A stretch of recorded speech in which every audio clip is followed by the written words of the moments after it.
O objetivo dessa aula é a gente discutir os parâmetros essenciais e a importância clínica desses parâmetros, né? Então nós falamos em aulas anteriores dos 3 parâmetros essenciais: a frequência, que é o número de repetições de pulso em 1 segundo, o tempo de duração de pulso, né, que é o tempo entre o início e o final do pulso elétrico, e a amplitude de corrente, mais conhecida como a intensidade, né, que é o quanto que essa intensidade tem força, né, de subir dentro da interpretação gráfica. A frequência, na maioria dos eletroestimuladores nacionais, tem um espectro que pode variar de 1 Hz até 250 Hz. Então, olha só que interessante, né? A frequência, ela pode variar de 1 a 250 Hz. Você pode escolher qualquer valor entre 1 e 250 Hz. Esse é o espectro. Então, qual é um dos segredos aí para a gente entender essa questão clínica? São as respostas motoras em cima dos valores de frequência. Então, até 10 Hz, eu posso colocar um valor de 1 a 10 Hz, eu vou ter como resposta clínica a fibrilação. Lembrando que a fibrilação é a contração trêmula. Acima de 20 Hz, eu vou ter como resposta a tetanização. Lembrando que a tetanização, ela é uma resposta mais próxima da fisiológica. Então, nos protocolos que a gente discutir em aulas mais à frente, a gente vai perceber que quando o protocolo indica uma frequência entre 1 e 10 Hz, a resposta vai ser uma contração trêmula. E quando esse protocolo tiver frequências acima de 20 Hz, a resposta é uma tetanização. A resposta motora, lembrando que fibrilação e tetanização são respostas que nós vamos alcançar no limiar motor. Então, é um ponto importante. Outra questão para ser discutida aqui é a relação da frequência com a fadigabilidade da fibra muscular. Então, frequências acima de 100 Hz começam a favorecer respostas de fadigabilidade. Então, vocês vão perceber em protocolos de eletroestimulação que não é comum a frequência ser acima de 100 Hz. Então a gente vai também, obviamente, reforçar todo esse conceito, mas já é interessante a gente já ir entendendo esse princípio. Agora, a gente pode pensar também em relação à frequência e à resposta de opioides endógenos. Então, frequências mais baixas, de 1 a 10 Hz, favorecem liberação de beta-endorfina. A beta-endorfina é um opioide endógeno e que é importante para modular a dor. Então, existem trabalhos mostrando que frequências mais baixas aumentam a liberação de beta-endorfina no sangue e no líquor. Tá? Então, é um ponto aí também para a gente considerar. E frequências entre 80 e 150 Hz favorecem a liberação de dinorfinas. Então, percebam o quanto que a frequência é importante, porque eu tenho uma resposta motora com frequências mais baixas, que é a fibrilação, de 1 a 10 Hz, de 20 a 250 tetanização, e ainda considerando a resposta motora, acima de 100 Hz eu começo a favorecer a fadigabilidade da fibra. Porém, existe também uma relação da frequência com a liberação de opioide endógeno, aonde frequências mais baixas liberam beta-endorfina e frequências mais altas liberam endorfinas e encefalinas. Então, é um ponto a se considerar. Uma pergunta que vocês poderiam me fazer, mas professor, existe um parâmetro mais importante? Não. A partir do momento que são parâmetros essenciais para a coisa acontecer, eu preciso dos três. Com um parâmetro sozinho, não acontece nada. Com um parâmetro sozinho, eu não tenho resposta. Ainda levando em consideração a resposta da fibra motora, a gente pode dizer o seguinte, que 50 Hz é considerado uma frequência ideal para promover contração muscular com um risco de fadigabilidade menor. Todas essas informações, obviamente, que a gente vai ter que repetir de uma maneira ainda mais aplicada no módulo de eletroestimulação neuromuscular, tá? Em relação à liberação de opioides, a gente vai ter que também abordar novamente quando a gente for falar de eletroanalgesia, no módulo de eletroanalgesia. Mas é importante a gente lembrar que 50 Hz é considerado um valor de frequência interessante para a eletroestimulação neuromuscular. E aí cabe ressaltar mais uma questão, que é o tipo de fibra muscular, a predominância do tipo de fibra muscular. Então, indivíduos que têm uma predominância de fibras do tipo 1, lembrando que as fibras do tipo 1 são as fibras vermelhas, são as fibras tônicas, a gente trabalha com frequências menores, de 20 a 40 Hz. Porque se eu trabalho com frequências mais altas, eu começo a favorecer a fadigabilidade dessas fibras. Então vamos detalhar um pouquinho isso, eu acho que vale a pena a gente detalhar. As fibras do tipo 1, elas são também denominadas de fibras vermelhas ou fibras tônicas. E eu estou afirmando aqui que para esse tipo de fibra é interessante vocês trabalharem com frequências mais baixas, frequências de 20 a 40 Hz. Mas Edu, qual é o perigo? De novo, o perigo é a fadigabilidade. As fibras do tipo 1, elas são resistentes à fadiga. Então esse é um ponto a se considerar. As fibras do tipo 1, ela tem como metabolismo característico, né, fonte de energia, o metabolismo oxidativo. Metabolismo aeróbio. As fibras do tipo 1 são fibras de contração lenta e elas são inervadas por fibras nervosas amielinizadas, amielínicas. Então olha só,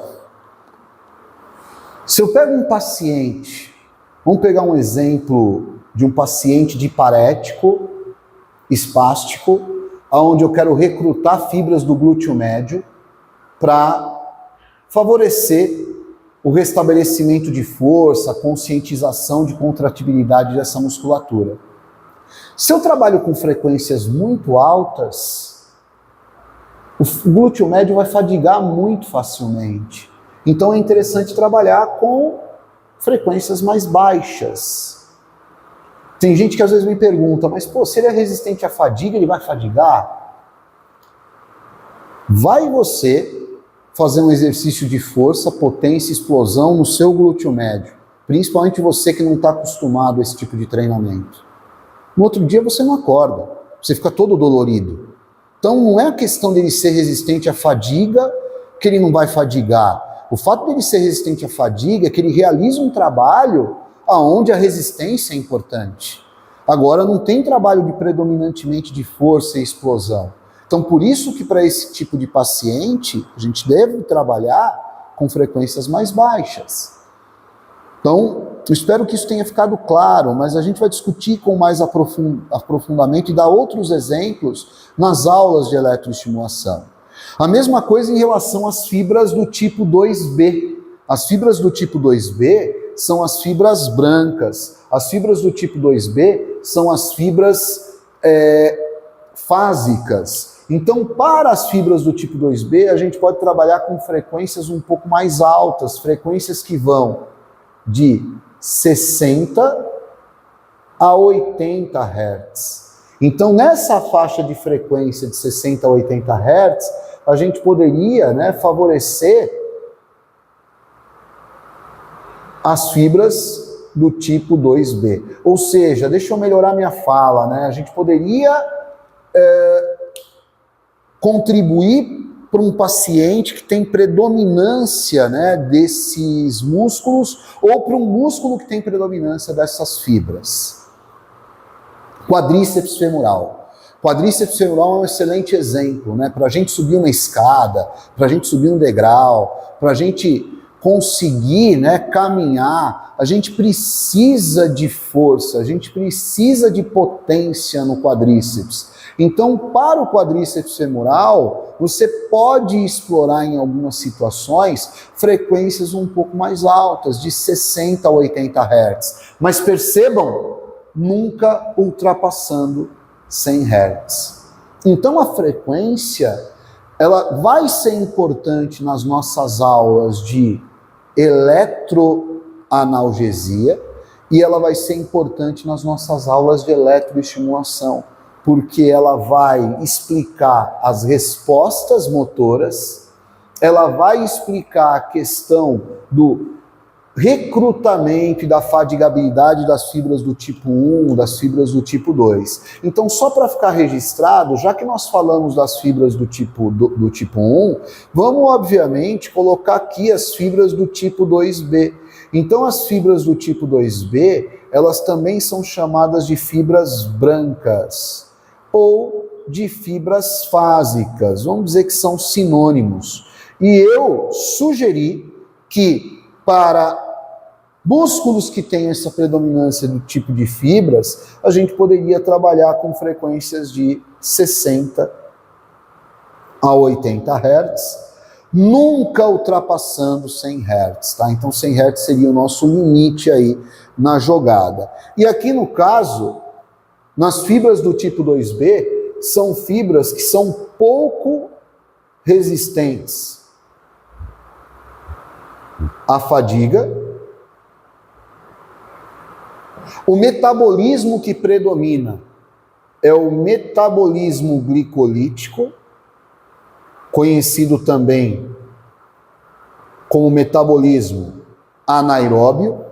São músculos que têm contração rápida e as fibras nervosas que inervam as fibras musculares dos músculos que têm predominância de fibras do tipo 2B são fibras nervosas mielinizadas ou mielínicas.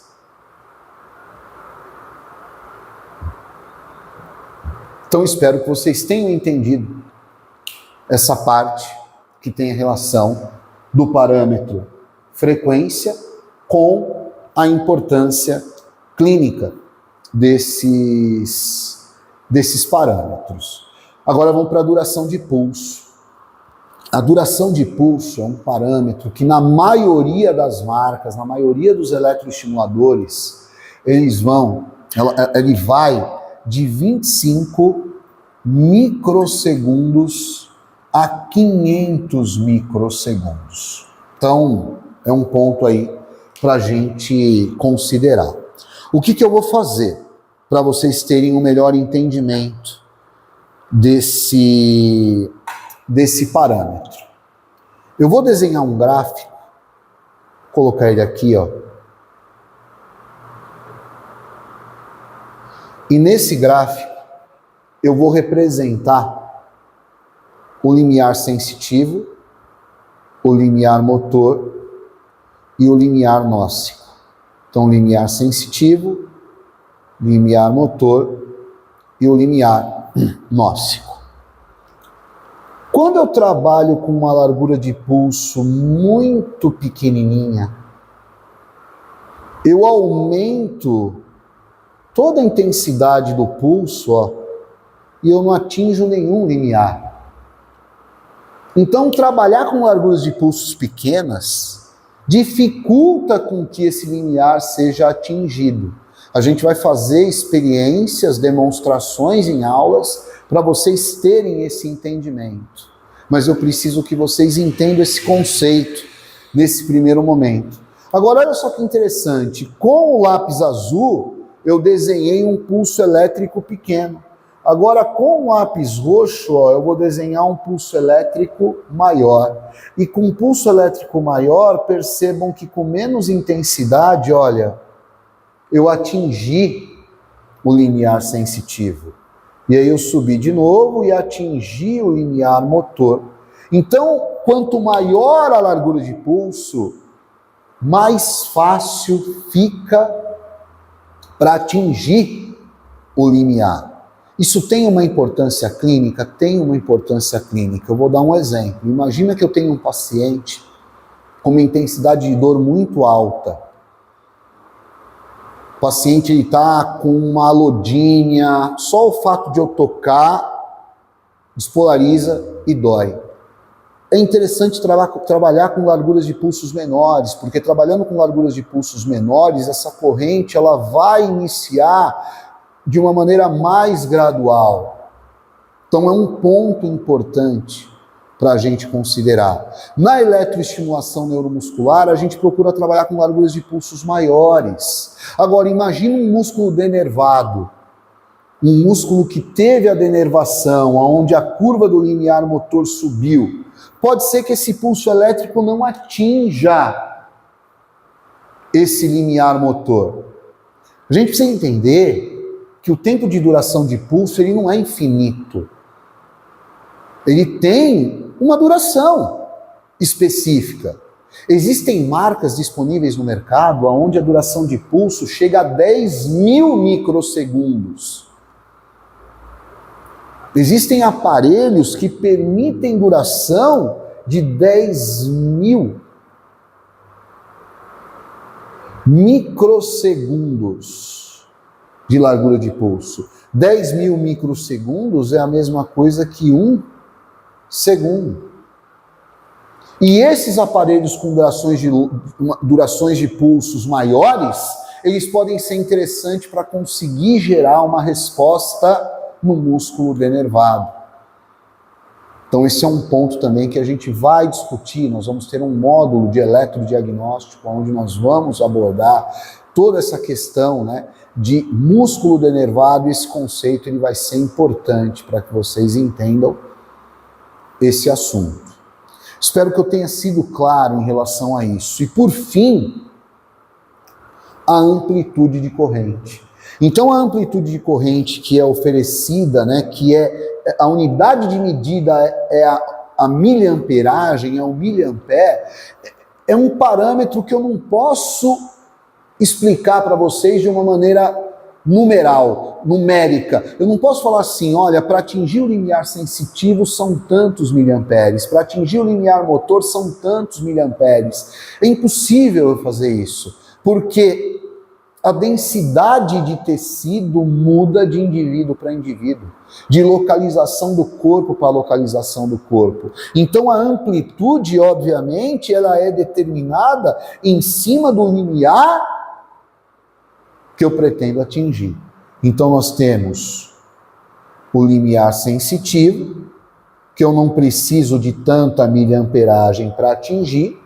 Eu tenho o limiar motor, e eu tenho o limiar de dor, o limiar nócico, o limiar de tolerância à dor.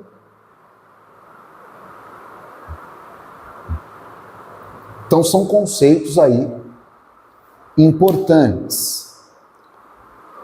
Na nossa próxima aula, a gente vai demonstrar como que isso acontece.